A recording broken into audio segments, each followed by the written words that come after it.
Hi everybody, my name is Sarah, Pearls of Wisdom and Food with Keto Under 20, which is exactly how I'm having it today and exactly how I had it yesterday. And even though I posted my rare dive into something different and then threw it all out after 2 bites, I plan on being Keto Under 20 until further notice. UFN. Until further notice. So a couple of people who are new to my channel have been asking me, how did I get here? Who am I? What's your backstory? Can I trust you? Who are you, Sarah? Well, okay, so I'll do this in stages. I was born Gail. I was adopted the day after the Brinks robbery in 1951. Born in 1950, and in Plymouth there was this great big Brinks robbery truck robbery, and my parents described me as being used as a plot in the robbery, and then I was adopted and given another name. Ha ha ha ha. So I'm an only child. I never found my parents. My mother's an only child, and my father had two brothers that were twins 4 years younger than him. And I was raised in a serious dysfunctional alcoholic family. Oh yeah, baby. Today, if I was being raised in that family and DCF was around then, I'd be removed from the home instead of being adopted into the home. So I grew up, my normal was no food in the house, tons of booze, tons of shame inherited from my parents for things that I hadn't even done. I'll say yet, because then I became a drinker too. And so, my journey began, and in this privileged town, and where there were yacht clubs and people had other houses, and everybody, there was nothing that, probably my parents were whispered about. Certainly the parties that I had at my house were whispered about. But at an early age, I discovered food. And even though there was none in my house, it's kind of like the lack of food created the need, if you know what I mean, for the addict to bloom. So at 9 years old, I became a chubby little girl. And I grew up fast hormonally. At 9 years old, I began things that you don't begin until a couple of years later. My body developed into that of a woman, and so there was a lot of torturous teasing. So I could go home and medicate with food that I bought with my babysitting money, because there wasn't food in the house. I'm telling you, when I say there's no food in the house, I mean there's no food in the house. And my parents were mostly interested in drinking, carousing, and things like that. So it was a perfect storm with my brewing addictions, food being the first one that came to land. And I became parentified, as they say in the field of psychotherapy. And I was raising my parents, if you know what I mean. I was driving for them well before you could legally get a license, because at least an underage sober person was better than a drunk person driving. And so I grew up in this whimsical world of you'll never have any problems, there will always be enough money, and so we don't buy food, who cares? And I began to raid the homes that I was babysitting in, and then on nice days when I'd take the kids to the playground, there was a store nearby, and I'd buy all this candy and eat it while they were playing.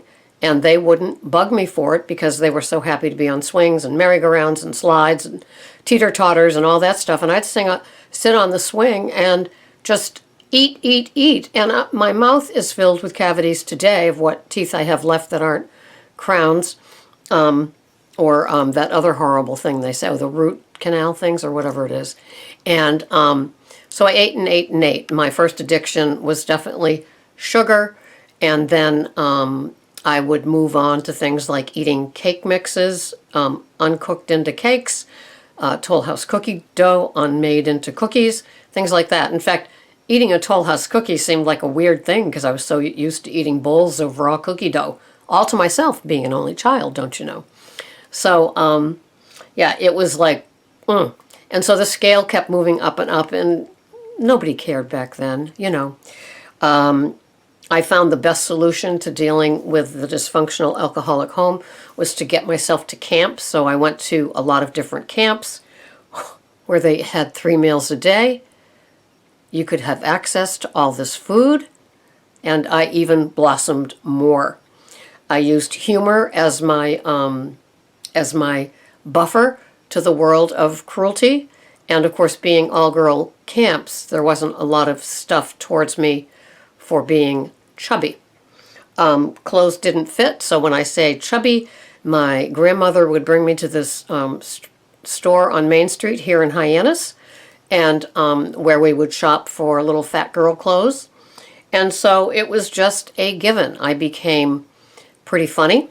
I became quite the party giver, and food and alcohol became my 2 best friends for quite a long time.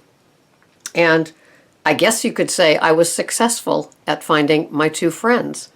My drinking didn't get worse until my 30s, but my food was always there. Always, always, always. And I was just a pig, and food was just my comfort. I entered Overeaters Anonymous in my early 20s because I realized there was a problem. I was working in a pizza place, a pizza alcohol place where we were allowed to eat whatever we wanted. We were allowed to drink whatever we wanted. So, yeah, I just got bigger. My highest not pregnant weight was probably 175, 180. I was solid. Picture a field hockey star in high school where I could kick you to the curb in no time.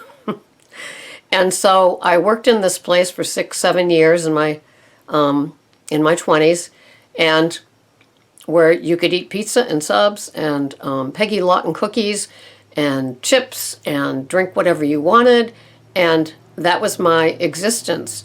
Now, as a lot of doctors say today, I probably didn't gain as much as I would have were I in my 30s, 40s, or 50s, because I was young and my carb metabolism burner was still working on high. And so I got away with unbelievable bad food habits. Bad, bad, bad. You know, like eating a pizza at 11 o'clock at night with all these cream alcoholic drinks. Crazy. So that was my lifestyle. And you get home from work around 2 in the morning and pass out from either the alcohol or the food or the excitement of the night, get up the next day and start it all over again. After I got drunk, I would crave food. It was not out of the question for me to drive through other towns to get to diners, to get to those home fries. And Louis Anderson, you know, that guy from Baskets, he had a stand-up thing where he would get drunk and crave beets at a diner, and he would lie on the ground and go, beets, beets, I have to have beets. Well, for me, my cry was home fries. And, oh yeah, you can throw in the eggs and sausage or bacon. Whatever's the fattiest, whatever you got. Just give me everything fat. Fat, fat, fat, fat, fat. And so after the sugar indoctrination into being a food addict, I added fat. Not the good kinds of fat, of course, the kinds that came where it would be mixed with white flour and sugar as well, known as desserts and things like that. And so when I got married, I was a size 14, and that was because there was an Empire waistline in my wedding gown, so probably if I had a slim one like they wear today, it probably would have been an 18 to 20, but you could hide a lot under an Empire waist, as we know. And so that was that. Got married at 20 for the first time, and was divorced in 3.5 years. And so there I was, under 24, with one marriage under my belt, no kids, drinking and eating and doing all I could. I mean, I was just a pig. I was a pig drinker. I was a pig eater. And so trotting along came husband number 2. And now in those days, tisk, I wouldn't have lived with somebody unless I was married. So I could have saved myself a lot of grief by not marrying in haste and divorcing with a dwindling bank account, right? So I got married again at 26, 27, I guess, yeah. Probably a year and a half had elapsed after the first marriage. And that was the marriage that I had 2 sons with this husband, and I had 8 stepchildren. Instantly. Yes, I ate and I drank and I bought their love. And then I medicated with food and booze, food and booze, food and booze, working in a new barroom at this point, not the old barroom. And this barroom specialized in French fries and prime rib and deli sandwiches. And yet again, I found another place that I could eat whatever I want and drink whatever I want. And so I think you guys are seeing the theme and the pattern of this. I had baby number 1 after a couple of years, and baby number 2 after a couple of years after that. And I actually slimmed down after my second baby, and it was probably because I nursed both, but by the time baby number 2 came around, I don't know, I lost the weight running after baby number 1 and nursing number 2, I guess. I don't know. Who knows? I wasn't paying attention. Who pays attention?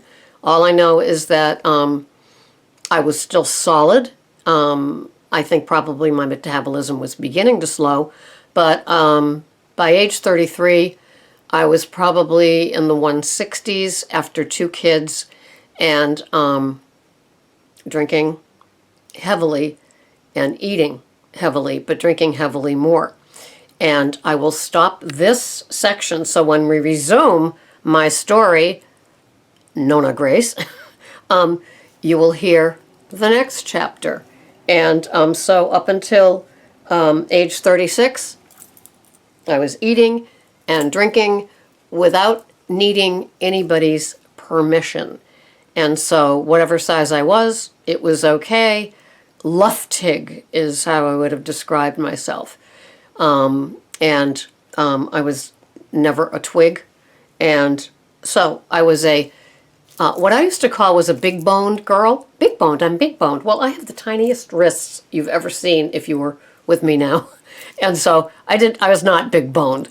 I was just solid because I was young and the fat wasn't sloshy yet, jiggly yet. I was just this solid mass of who knows what. So the next time we resume, I'm almost 36, and we will pick it up from there. This has been Sarah, Pearls of Wisdom and Food, with my history that leads me to Keto Under 20 today, 31 years later. But right now, that's just 3.5 decades of my life. Thanks for watching. Bye-bye for now.